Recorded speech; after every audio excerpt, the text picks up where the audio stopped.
and so I'll turn now straight away to MEP Evin Insia. Thank you very much from my side also. It's an honor to be here at this very important event. I must too, of course, start by addressing the sadness of gathering today to discuss possible avenues of reconciliation and justice for 2019, while reading the unspeakable reports of Iran today.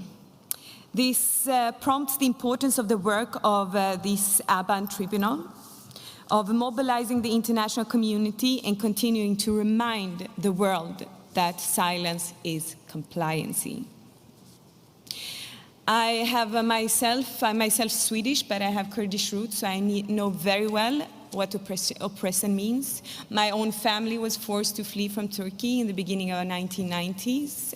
So human rights, democracy, respect for international law is and has always been close to my heart, whether it concerns the Ukrainian people, the Palestinian people, the Kurdish people, the Iranian people, because in the end it is the same struggle it is about. No one at no time should and must be able to oppress anyone without the international community speaking up loudly. And what has happened in Iran 2019, before that, after that, and today is, I would say, a shame, whilst the international community is still very silent. This is continuing to happen. First ever female feminist revolution and continuation of the democratic revolution is right now taking place in Iran. No one except the women and the girls has the right to decide over her what she should wear or what she shouldn't wear. Democracy is not if or when, it is a human right. The women, the people of Iran, the Iranian, the Kurdish, the Baha'is, all women and people of Iran has over 40 years faced oppression, whether it is based on gender, based on ethnicity or religion, and it needs to come to an end. People of Iran has and still are showing that they have had enough. They actually never ever stopped screaming for freedom. The international community, however, stopped listening. The murder of Jina Mahsa Amini fueled the anger even more. It is therefore important that EU, the US, and many other corporations, unions, countries start to speak out loud on that what's happening in Iran is not acceptable. Therefore, I have myself, as a member of the European Parliament, part of the Socialists and Democrats within the European Parliament, pushed for a resolution and a debate within the Parliament to ensure that we send a signal to all our 27 member states within the European Union that time is now to stop echoing the voice of the Iranian women, Iranian girls, Iranian men, Iranian elderly, Iranian people. And that this time, or this amplification, this echoing of their voice cannot be postponed anymore. People have had enough.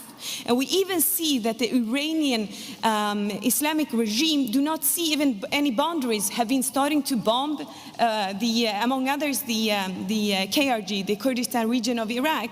It is time, once again, that the international community takes its share of responsibility and ends the oppression that people in Iran and beyond are facing by the regime in Tehran.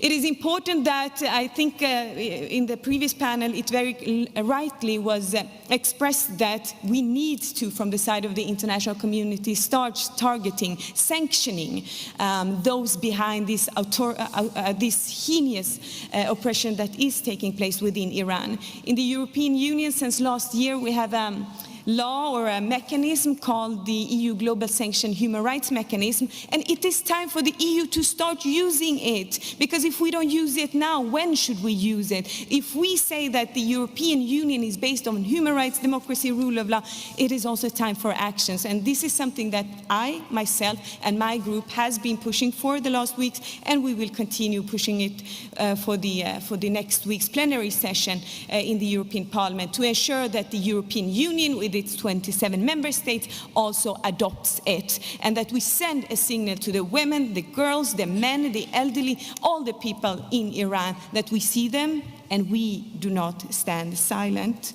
And then also, it is important, of course, amplifying the voices through demonstrations and manifestations all over the world.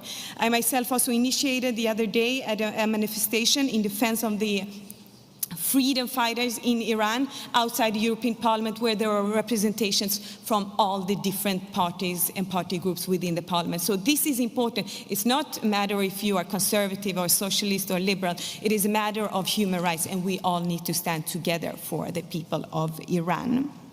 I will stop here. I have a few more things I would actually like to say, which I think would be important, and a few more actions that I would like the international community to take, but I think we will come back to it. Thank you.